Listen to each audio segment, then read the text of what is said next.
Welcome back to Dungeon Brew. Today we're going to be talking about low magic. Stay tuned. Welcome to Dungeon Brew. Alright, so we've already gone through a number of different genres when it comes to developing your D&D campaign or your D&D world, and today we're going to be talking about low magic. If you haven't already, check out the high magic video that we did the week before, last week. And this week we'll get into the low magic. So Joshua, if you wouldn't mind, would you kick us off with framing that for us? Yeah, low magic is probably one of my favorite types of campaigns to run, and I know you do it fairly frequently too, which is essentially a setting that doesn't have magic spells, magical items, magical qualities as being something that is common within the framework of the world. These things are unique, they're rare, they're few and far between. I oftentimes think that low magic settings serve well in historical settings. So running things like in the medieval ages or sometime in our own history where it's not real frequent to think of magic as existing there, serves itself well here. But essentially, spellcasting, magical items, all that type of stuff, if your characters run across it, they're more likely to think that it's like a trick of the eye or a magician, messing with their heads or something than actual real magic. Right. And the magic they do get doesn't extend. It's not super powerful. You're not going to have crazy artifacts that are world altering or world changing, which is generally a trope of a lot of D&D settings. You get these magical artifacts that allow you to create something out of nothing or alter the weather or do all of this like just crazy stuff, that in our own world is not even possible through technology. Yeah, I just heard that line in my head that the magic you get and you don't want, the magic you want you aren't getting. So I think for low magic for me, and we talked about this with high magic. The thing is that you're either going to have low power, low frequency, or both. So you may not have very many magical casters that exist in the world, and oftentimes when you do have people who can cast magic, it's very limited in how powerful that magic can become. There's a tendency thematically for there to be less understanding of magic, less acceptance of magic.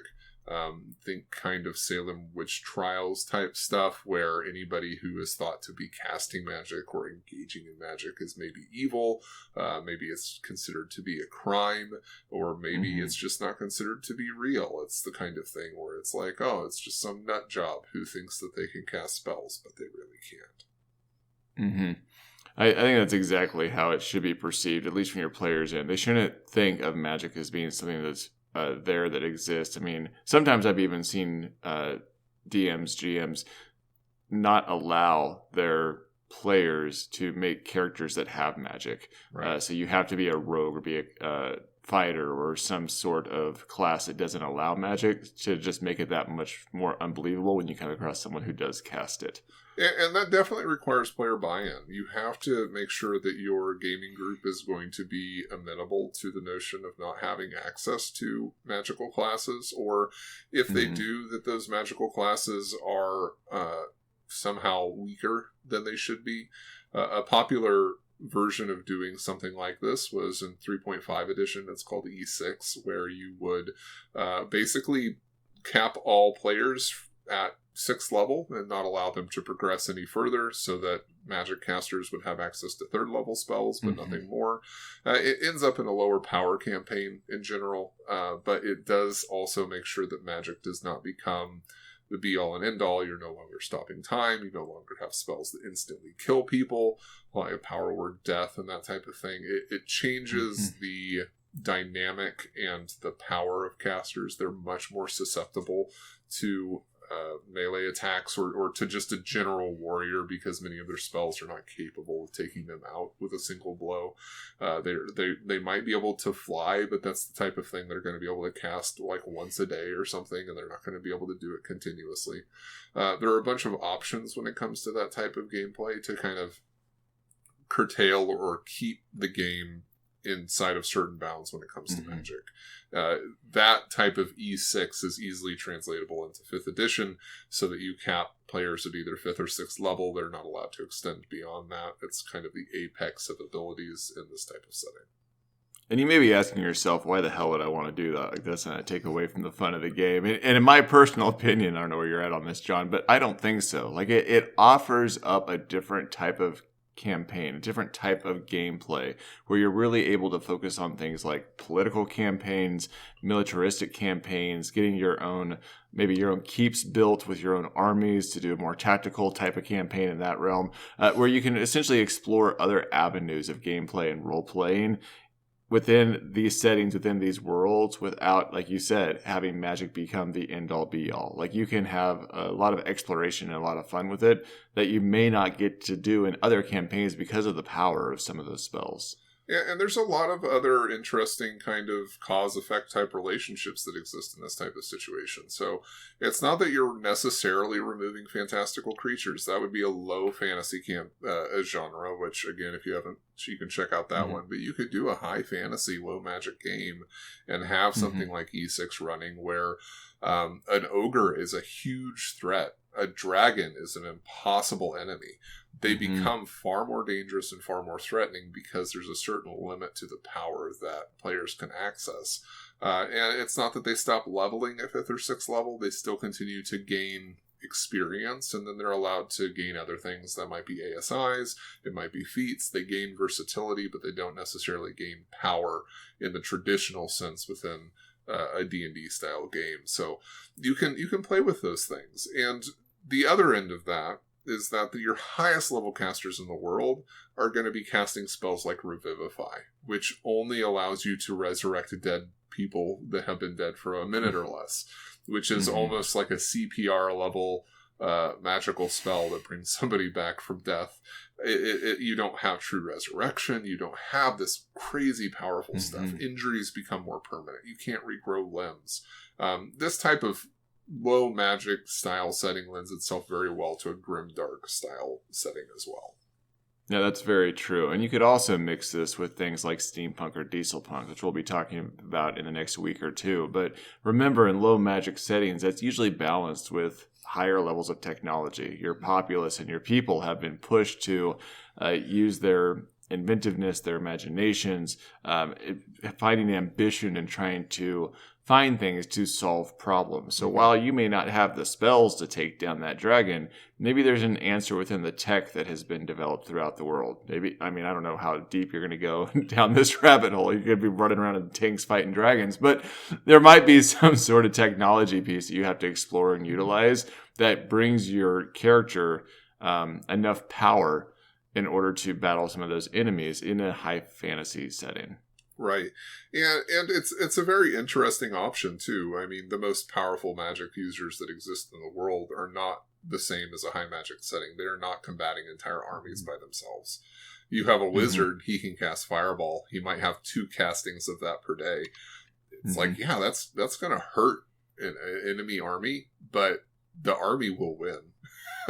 Against a single caster. It's not the same thing as, you know, a 9th level, or not a 9th level, but a caster has access to 9th level spells going against an army. They can cast Meteor Swarm and that type of thing, which is hugely devastating and completely different in scale when it comes to the effects that magic have. Yeah, I know I mentioned this earlier, but I feel like we should just touch on this at least briefly, that if you are creating a low magic setting, recognize that probably mirrors a lot of things that we would see in our own history, especially when it comes to culture, population, the rise of technology, your religions, your governments, your city life. Like a lot of the issues that you would think plague humankind in us trying to find solutions, whether it's disease or raising taxes or having enough food to feed people, all those things are probably going to fit somewhere within a historical aspect because you don't have magic to solve those problems. Maybe I'm glossing over that a little bit much, but I think that a lot of those world building aspects we typically think about that we want to consider, many of them are going to mirror historical fantasy. Yeah, and you can also have a lot more fun with the idea of cultish magic or roadside magic type situations where you can have people beguiling the masses into believing that certain things are true or certain things are real because they don't know magic, they don't understand it. And if you have somebody who claims to have it and is sufficiently charismatic enough to make people believe that something is true, even though it's not, then you can have a lot of fun with those types of interactions as well, where you have ceremonies or cults or whatever, like I said, that actually mislead people into believing that something is magical when it's not.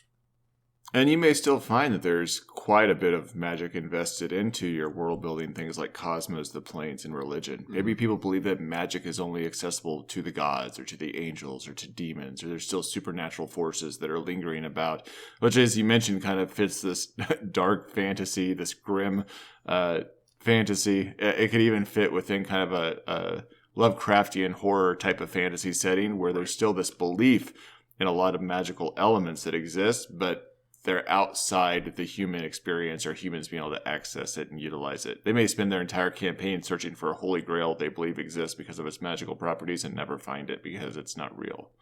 Yeah, exactly. Generally speaking, low magic lends itself better to less epic campaign style settings, because magic is usually a unifier that exists across many epic style games or stories and that type of thing. Less of that means that there's more likely to have a less epic feel to it, but that's not necessarily true. I would consider Game of Thrones to be low magic, and it definitely falls into the epic category.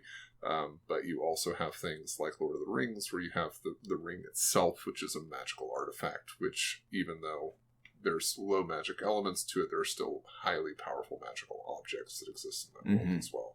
You can get creative with it. You can play with a scale, that sliding scale that we've talked about many times, where there are certain aspects that are low magic, there are certain aspects that are high magic, and you can kind of figure out where you want to fit in that realm as well. Yeah. I think that's kind of the main pieces I wanted to hit on this one, just because we talked about it a little bit already in high magic too, some of the low magic features. Anything else that you wanted to add on this one, John? I don't think so. I think that the big hitting points on this one is you have to determine where your boundaries are going to be if you run this type of game. You need player buy-in so that they're comfortable with this style of setting. And ultimately, you have to kind of make some hard decisions on what is allowed and what is disallowed in order to try and evoke the type of setting that you're trying to accomplish. Make sure that everybody's on board for it, and I think it's a great way to play the game. All right, guys. Thanks so much for hanging out with us. We will see you again next week when we are talking about either steampunk or diesel punk. Hit the subscribe button, and we'll see you then. Judge and Brew.